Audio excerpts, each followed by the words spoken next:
Hello বন্ধুরা, welcome back to my channel. আমার চ্যানেলে আপনাদের সবাইকে স্বাগত। আশা করি আপনারা সবাই ভালো আছেন। আজকের রেসিপি, আজকে আমরা কাঁকড়া রান্না করবো। কাঁকড়াটাকে ভালো করে ছাড়িয়ে নিচ্ছি প্রথমে।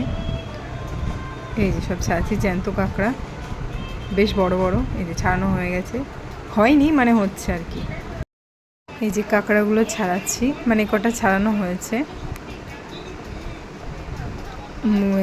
ছাড়ানো হয়েছে তাও জ্যান্ত আছে কাঁকড়াগুলো।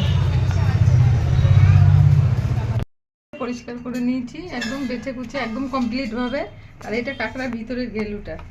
আলু দেবো, আলু কেটে নিয়েছি, পেঁয়াজ এইটার আছে পেস্ট, কাঁচা লঙ্কা, আদা, রসুন, জিরে, ধনে বাটা, এই যে গরম মশলা বাটা ভেজে নেবো। হলুদ দিলাম আলু ভাজাগুলোয়, একটু লবণ দিলাম,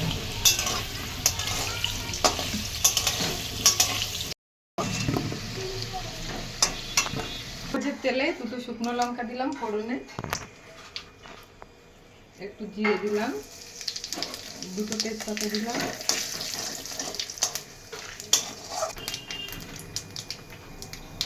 পেঁয়াজ দিলাম। পেঁয়াজগুলো একটু লাল করে ভেজে নেব।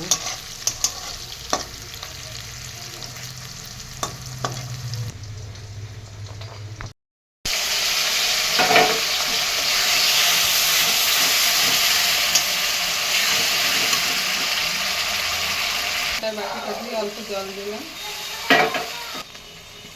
মশলা আছে কাঁচা লঙ্কা, আদা, রসুন, জিরে, ধনে আর একটা টমেটো, লবণ দিলাম, হলুদ দিলাম।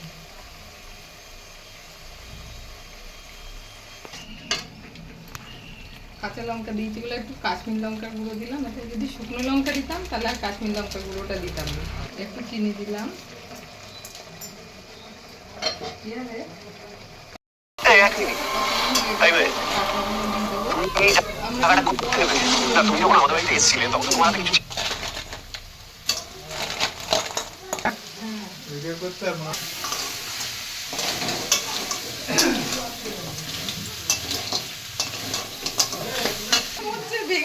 একদম মেরে ফেলেছি, তাও নড়ছে কাঁকড়াগুলো।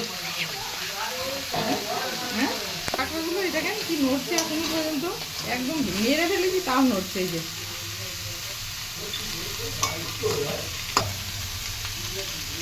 আলুগুলো দিয়ে দিলাম, দিয়ে একটু কষাবো, একটু গরম জল করে নেবো। এবারে গরম জল করে রেখেছি দিয়ে দেবো।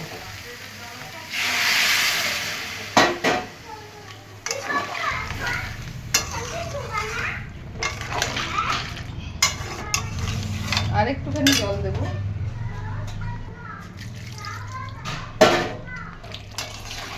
হয়ে গেছে কাঁকড়া রান্না। এবার একটু গরম মশলা দিয়ে দেবো। এই কাঁকড়াটা খাসির মাংস থেকেও ভালো বেশি লাগবে খেতে। যারা খায় তাদের ভালো লাগে, আর যারা খায় না তাদের ভালো লাগে না। গোটা গরম মশলা বেটে দিয়েছি, ছাই গরম মশলা দিলেও ভালো হবে। এবার নামিয়ে দেবো, হয়ে গেছে। পুরো খাসির মাংসের মতো কষা কষা করেছি। ওটা পুরো খাসির মাংসের মতো রান্না হয়ে গেছে। একটু গামাকা ঝোল রেখেছি, কারণ লাগবে ভাত দিয়ে খেতে এইটুকু ঝোল, আবার শুকিয়েও যাবে। ভিডিওটা ভালো লাগলে লাইক, কমেন্ট, সাবস্ক্রিপশন অবশ্যই করবেন। মানে নতুন টাইপের